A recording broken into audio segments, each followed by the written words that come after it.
ప్రియమైన సహోదరి సహోదరుల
ప్లేస్లోనే కట్టిస్తాను చెప్పిండు. కట్టించేశారు. ఇల్లు కట్టిన తర్వాత నెక్స్ట్ మ్యారేజ్ ప్రపోజల్ ఒకటి ఉండే.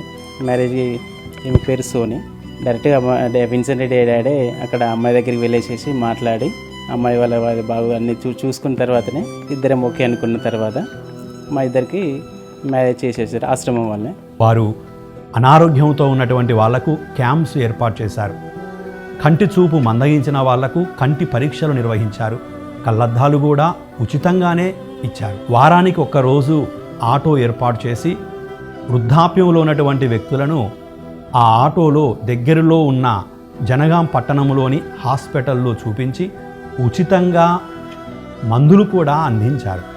జోగిపేటలో లెప్రసీ పేషెంట్స్ కొరకు నేను నా జీవితం మొత్తం అర్పించినాను. అక్కడ 5 ఎకరాల భూమిలో లెప్రసీ వాళ్ళకి నేను సేవ చేస్తున్నప్పుడు విన్సెంట్తో సహా 10 మంది క్యాథలిక్స్ నన్ను కలవటానికి వచ్చినారు. వాళ్ళు తలా 500 చొప్పున నెలకు 5,000 రూపాయలు నాకు డొనేషన్ ఇవ్వాలనే ఉద్దేశంతో అక్కడ వచ్చారు. వాళ్ళ దగ్గర నేను రాబోయే కాలంలో సేవ అనేది గురువులు అమ్మగారుల చేతిలో మాత్రం ఉండకూడదు, ప్రజల దగ్గర ఉండాలి. కాబట్టి మీరు ఒక ఆశ్రమం ప్రారంభం చేసి సేవ చేయాలి అని నా సలహాను వాళ్ళకి చెప్పగానే వాళ్ళు నాతో డిస్కస్ చేసి దాని పరిణామం ఇప్పుడు నరిమేట గ్రామంలో ఉన్న ఈ ఆశ్రమం డివైన్ చారిటబుల్ ట్రస్ట్. ఆ ట్రస్ట్ వాళ్ళు చాలా సేవ చేస్తున్నారు. నేను నెలకు ఒకసారి అక్కడ వెళ్ళి ఫ్రీ మెడికల్ క్యాంప్ చేస్తాను, వాళ్ళకి అద్దాలు అందిస్తాను. చాలా సేవలు వాళ్ళు చేస్తున్నారు. నమస్కారం అండి, నేను డాక్టర్ ఎన్నారెడ్డి, జనగాం అండి. జనగాంలో 38 ఇయర్స్ నుంచి ప్రాక్టీస్ చేస్తున్నాను. మా స్వగ్రామం నరిమెట, గుంటూరుపల్లి అండి. ఇదే గ్రామం నుండి విన్సెంట్ రెడ్డి అని మా రిలేటివ్ అతను ఒక సేవా కార్యక్రమాలు చేస్తూ సేవా సదన్ అనే ఆశ్రమాన్ని నెలకొల్పారు. దాంట్లో చాలా సేవా కార్యక్రమాలు అందిస్తున్నారు. వృద్ధులకు కానీ, అనాథలకు కానీ, దిక్కులేని వారికి, ఇంకా మెడికల్ క్యాంప్ నిర్వహించడం కానీ, వృద్ధులకు సహాయ కార్యక్రమాలు, వీటన్నిటితో ఇన్స్పైర్ అయ్యి నేను కూడా అతనికి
చాలామంది గ్రామాల్లో ఎన్నో సమస్యలతో ఉంటారు. వారిని ఆదరించడం, వారి దగ్గరికి వెళ్ళి ఓదార్చడమే కాకుండా అంతిమ సంస్కారాల్లో పాలు పంచుకుంటూ వారికి ప్రత్యేక విధముగా అంతిమ సంస్కారంలో వాడబడుతున్నటువంటి సమాధి పెట్టెలను, అలాగే చనిపోయిన తర్వాత 1 రోజు 2 రోజులు ఉండాలంటే అవసరమైన ఫ్రీజర్స్ని, అలాగే సమాధికి ఉపయోగపడేటువంటి ఇతర పరికరాలను అతడు ఈ ఆశ్రమం ద్వారా చాలామందికి ఉచితంగాను, కొంతమంది తమకు తోచినది ఇస్తూ తీసుకుని వెళ్తూ ఉన్నారు. అంతేకాకుండా అనాథలు ఎవరైనా వృద్ధాప్యంలో చనిపోతే అతడే దగ్గరుండి అంతిమ సంస్కారాలు కూడా నిర్వహించడం చాలా సంతోషించదగ్గది. ఈరోజు 20 సంవత్సరాల 2 దశాబ్దాల పండుగ తన శ్రీమతి అరుణ గారు కూడా ఎలాంటి ఆటంకం చెప్పలేదు. అలాగే కుటుంబ సభ్యులు కూడా ఆదరించారు. విన్సెంట్ గారు చేసినటువంటి ఈ గొప్ప కార్యంలో చెప్పుకోదగ్గ మరొక ఉన్నతమైన సేవ, కంటి చూపు లేని వారికి నైపుణ్యాలను పెంపొందించి దేశంలోని పలు ప్రాంతాలకు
సమాజంలో అందరము సేవా దృక్పథంతో పనిచేయగలిగితే పేదరికం ఉండదు, ఆకలి చావులు ఉండవు, ఆర్తనాదాలు ఉండవు.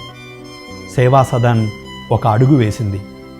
మనం ఆ అడుగులో ఇంకొక అడుగు వేసి మనం చేయగలిగే మంచి పని ఈ ఆశ్రమం ద్వారా ప్రోత్సాహకరంగా చేయగలిగితే మనందరం కలిసి మంచి సమాజాన్ని, దేవుని ప్రేమ పెంపొందింపగలిగే సమాజాన్ని నిర్మిద్దాం. మీరంతా ఇందులో పాలు పంచుకుంటారు కదా. అందరికీ దేవుని ఆశీస్సులు.